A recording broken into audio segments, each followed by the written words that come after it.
देखिए या न दो बाबा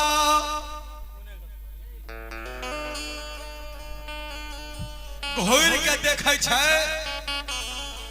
जे फूल के नाम से रोकने के लिए वैसे बेसी फूल फुला इजर बारू झौआ के थल्ली सब फुलाय गेलै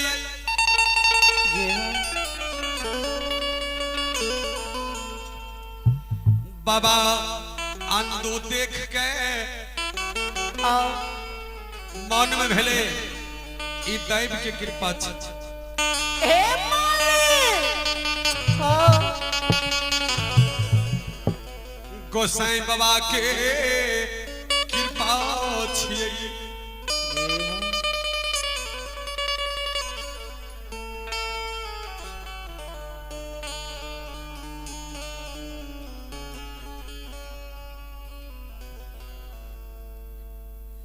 आइए भगवान के दरबार में दान किए हैं। आप हैं जग करता राजीव बाबू के सिस्टर ग्राम तुलसिया निवासी डोमी बाबू के सुपुत्र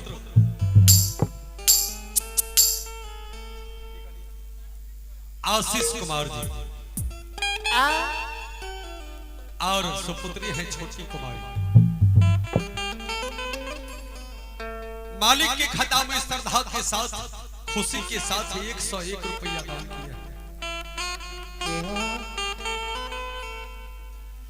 हे हो गोसाई बाबा हो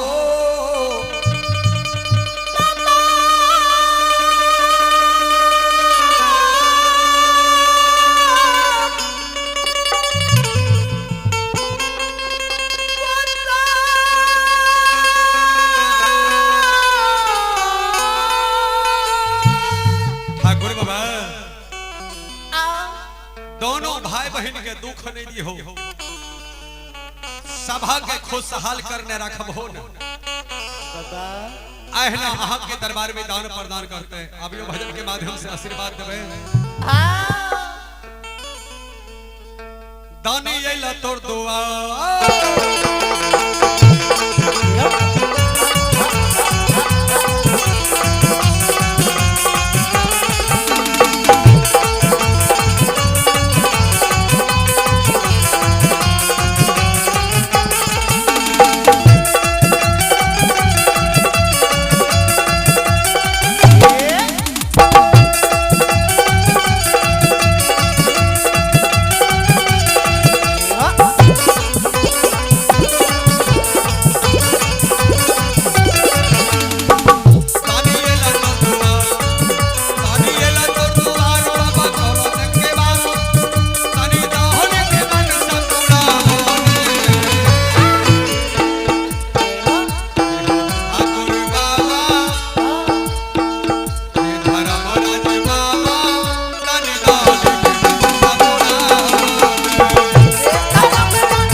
भगवान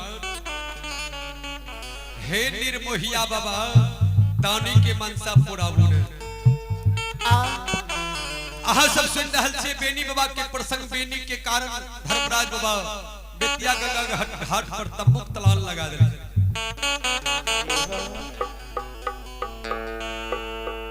अंदो बाबा मन में सोचे छै भन भगवान सुत गलई तंबू के भीतर में भना ठाकुर जी सुत रहले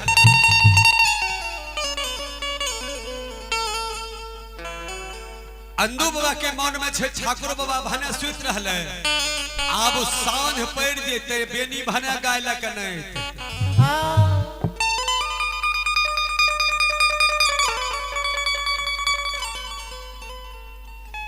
भने बेनी बाबा गायला के नहीं अइते आ नहीं भगत पनियार बनते आ गोसाई बाबा के लाके हमें फेरू मकमा चल जेबे जुग जुग राज करबे अंदू बाबा मन मन सोचे छै आहो भान हो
शिरोमणि श्रोता भगवान भने भगवान सुइत गेले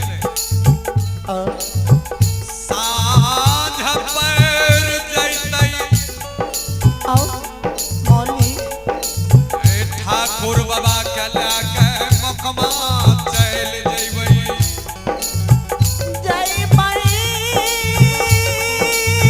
भने बेनी जदुवंशी गाय लके नाय के बेतिया के लगा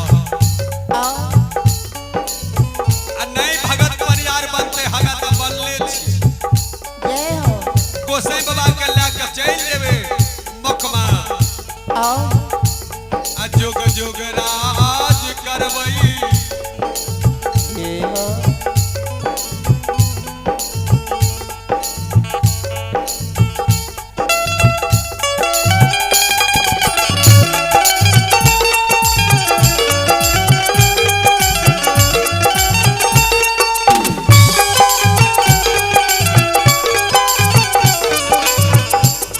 श्रोता भगवान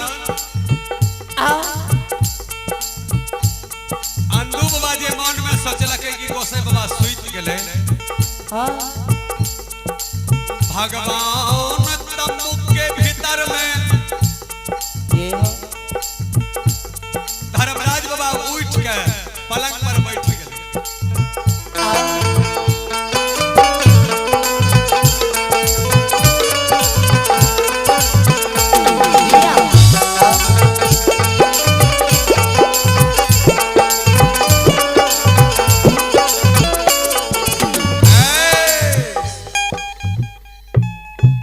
अब आबिया भगवान के दरबार में व्यवस्थापक जी जग करता भगवान के प्रसाद बनाकर तैयार कर दिल गए। जे मुलगन बाबा छिए पनियार बाबा छिके जहां तहां सब कोई आबू भगवान के प्रसाद बनकर तैयार छे। विजय भागले मालिक के खता में। अब सब कोई आबू जे जहां छिए और भगवान के प्रसाद पाए लियो। ग्रामीण मुलगैन बाबा पनियार बाबा जे बाहर से आयल छिए सभा के विजय भेले प्रसाद बन के तैयार छे। आबू भगवान के दरबार में प्रसाद पाए लियो। जय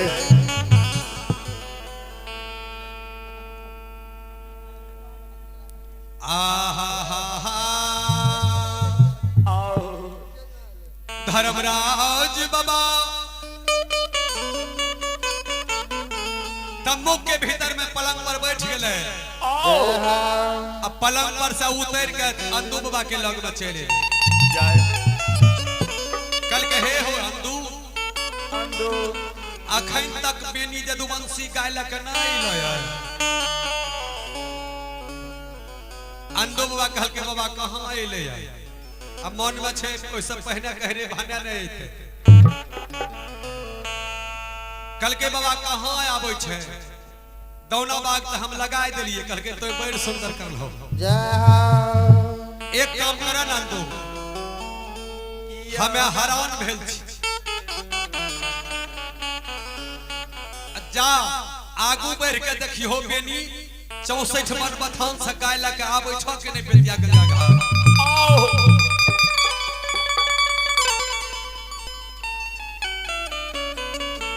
अंदू बाबा कहल के हे हो गोसाई बाबा बेनी के नाम लई छो। बेनी जदुवंशी छिए। बेनी बाबू वन में रहे छे। आ बेनी बाबू बकनमा गाय के दूध पिए छे। 90 लाख गाय छे बेनी बाबा के।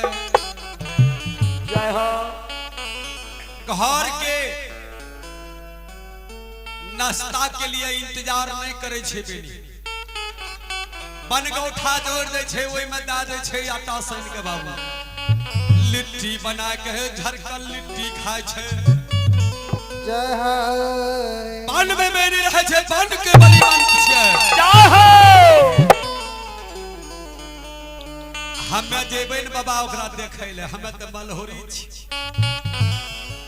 बेनी के उद्देश्य जो 64 मन बथान हमें जेबो बाबा हमरा घूर के नहीं आवे देते। नहीं आवे देते बाबा हो हाँ